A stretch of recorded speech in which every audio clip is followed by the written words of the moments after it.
calling this part 2. I hope that you're able to hear me. My first video, which is currently uploading, you're probably going to hear the digital interference as my highly janky phone picks up on things like cell phone signals the way that cell phone signals come through on radios.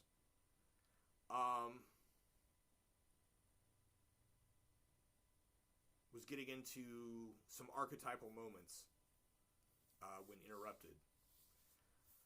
So the time code into the movie for a certain point, events occur over the course of the entire film, especially with the special editions, which have been temporarily stretched in ways that I think we as moviegoers in the theaters probably did not realize, and only the best critics might have noticed. And excuse me, that was a burp.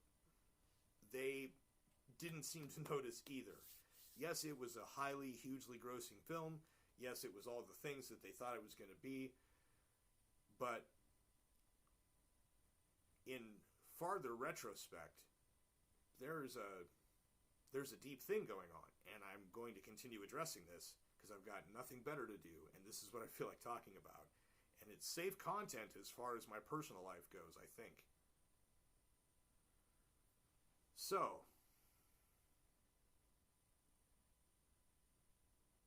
certain point into the movie, over the course of these things, you get events that happen.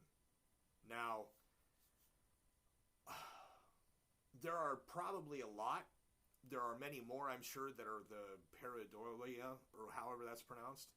That's like the whether or not Dark Side of the Moon and Wizard of Oz can be synchronized.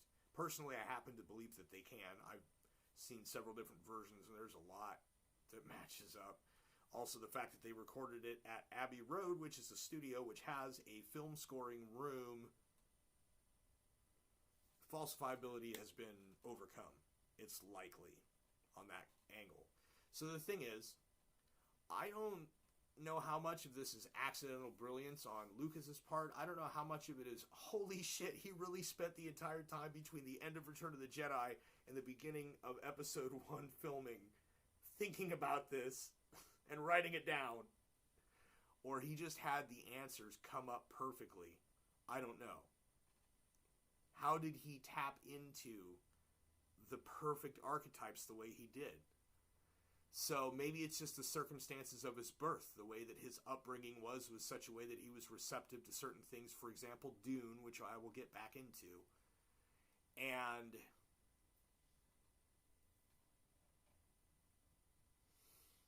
somehow the end result after the tinkering and fuckery and the point at which any other artist would be like, oh my god, I have beyond ruined my work by overdoing it. What is left is one of the most complete objective archetypal imprints of a universe until they started fucking with the third set. And maybe there's hidden unconscious meaning there because the archetypes are generated through the unconscious collectively. So it connects to the nature of reality in such a deep way that it is itself an archetype, or the archetype. Maybe it's the type, the prototype. Holy crap. I'm scared of the prototype personally. I've seen Big O. I saw what the prototype looked like. The Proto-Deus, which is just the underpinnings of a fighting robot, which has none of the human limitations. It moves differently, and it's just as big and just as strong as the one with the fucking armor, lasers, and missiles. It gave me goosebumps watching it. That show was so good. Also, excellent archetypes. Dragon Ball Z is very relevant. If you know me on Facebook, you'll know that I consider that the case. It's much more serious because it's a metaphor for spiritual enlightenment and interaction with the universe, which leads through godhood, which is qualifies as a religion in a lot of ways, a belief structure. But it makes a lot of people uneasy to go to the deeper, harder parts, which is why Goku and Vegeta are badass and everybody else isn't, kind of thing. Like, only some people are really cut out to work with it. So, Anakin Skywalker is what I'm going to get to. but you have to have the context of how I look at it so that what I say can make sense. You see things in this side by side that maybe he didn't realize he was doing, but over the course, there are little events and things between these 6 parts on the screen. And the most glaring example of this, you'll have to excuse me, this is my third, not my first.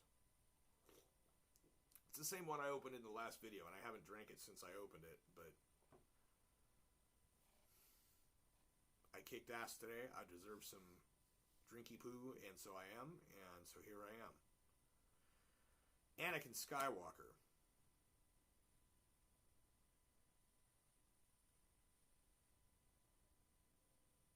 So, at the beginning of the first movie, you just have other people doing their thing because the kid hasn't come along yet. In the second movie, you have, in medias res, the kid in his training. Older. He's been doing this for a minute. 5 years or something? He's a boss. They're like, oh, dude, I don't know. Okay, so then you, at the same time as this, though, you've got, in the first one, the Separatists, who it turns out are pawns of the guy, and it's not that there's actually a separatist movement thing happening. It's a big fake, right? Archetypal, highly relevant, deep connection. So, the second one, you've got, this is going across the top bars of the screen as far as my memory goes, right? Because I'm kind of doing a replay on a thing I've seen in my mind as I'm doing this on the video. So, in the second one, you got the dude as the prominent, heir apparent leader of the Senate. There's other people. As far as the people know, the whole thing I just mentioned, the fakery, the Phantom Menace, they have this inept, totally corrupt Senate. And, but those people are also pawns of the guy, too. But as far as people know, they're like, oh, these guys do nothing. It's terrible. What they're, it's terrible. Meanwhile, you got a guy who's really trying to do right, who's somehow got into the chancellor position, but everything else paralyzes him anyway. He's just caught in the wrong spot. Not a bad dude, but they sacrificed this guy. Archetypal. They sacrificed this guy politically so that the guy can take control. Third movie. Kid is a Jedi. Not in training. Dude's a Jedi. He's not a master. But, you got the Jedi badge.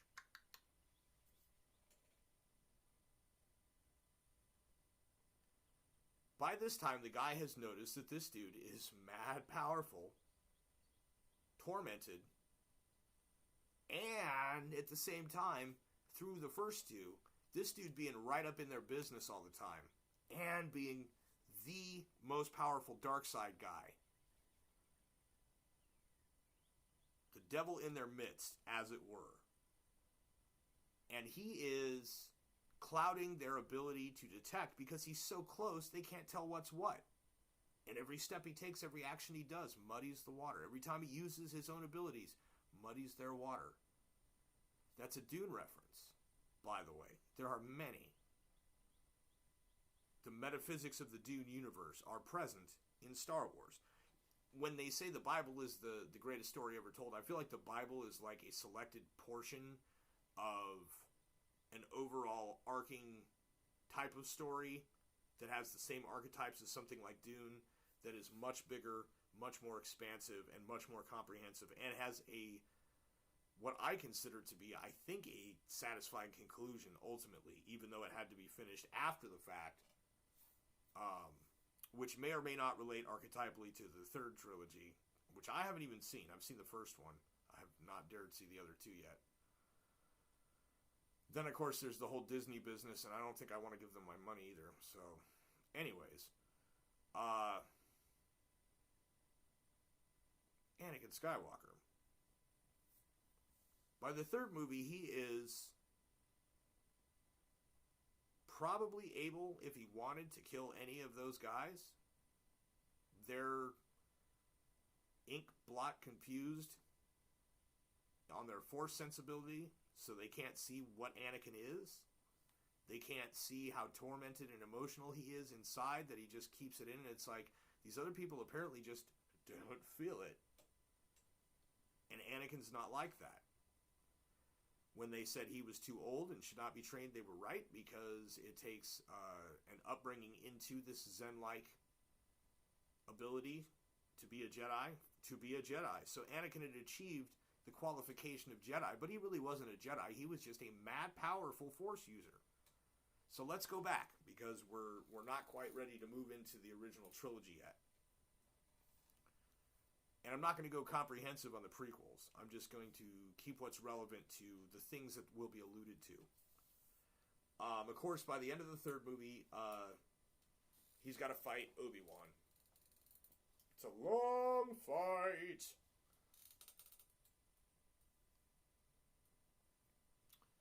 Now, at the same time code, in 2, on all of these movies, an event occurs. It's more intentional in the prequels, obviously, but from Empire Strikes Back forward, it is very intentional as well, which includes the prequels. Now, from this, though, it is also in A New Hope, Episode 4, which, of course, is the original, was at first made with, may or may not have had, he claimed, and you know what, I'm almost inclined to believe him because of the level of depth and thought of the universe creation of this thing that he has, that maybe he did actually write this down and mean it. That it was going to be a trilogy, but he just made movie number 1, but somehow managed to make it in such an ultimately perfectly expandable way. Good job, bravo. Cheers, Anakin Skywalker and George Lucas. May he live long, though, and prosper. Let's see what it did there. So, at every certain point in these 6 movies, an event occurs, the Force is used, and one part, right, which is maybe where the time code from which it's all based, is Episode 4, where Obi-Wan's ghost from the great beyond of the Force says, "Use the Force, Luke," or Luke, however he says it. I'm not going to go into the misrememberings or however you want to refer to that effect. It's not that big a deal. Why is it flashing? That's the data doing it too. I wonder if that'll be visible on the final video. At this point, and it is present in Episode 7. At one point, I got Episode 7 on DVD, and I watched it in sync on a TV with the laptop containing the six video split screen. And they maintained it as far as Episode 7 went. I haven't checked into 8 or 9 yet. But as far as the Episode 7, JJ was given the formula. Excuse me. Burping.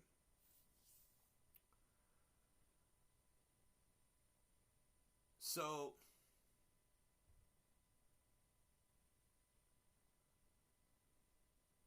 it's never...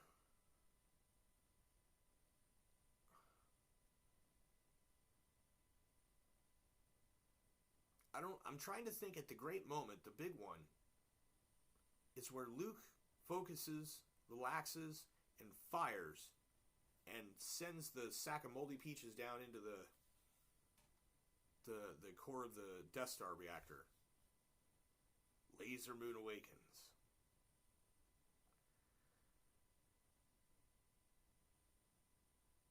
At that moment into the time code in all the other movies is Palpatine throwing all of those Senate hover pod things down at Yoda during that fight. So, at that point into each movie, significant events happen at the same time. Yoda lifting the X-Wing out of the swamp in Empire Strikes Back. Luke lifting C-3PO in his chair in Return of the Jedi at the Ewok City. shooting at the Death Star. Obi-Wan doing a magnificent Force jump in Episode 1 in the fight with Darth Maul.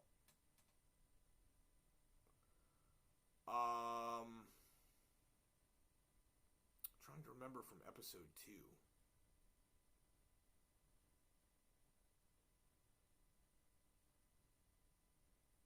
Oh, I think it's Yoda versus Dooku.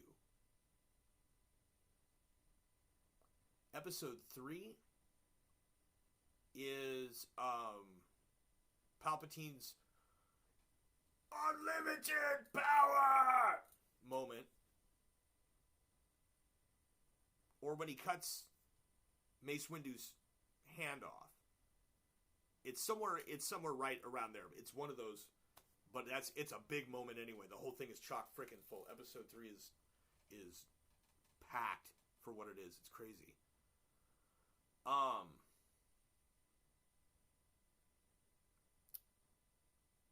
So all 6 movies. 7 is... Oh, yeah. When Rey first touches the lightsaber and gets all the visions and shit. I'm getting a phone call, so there will be a part 3.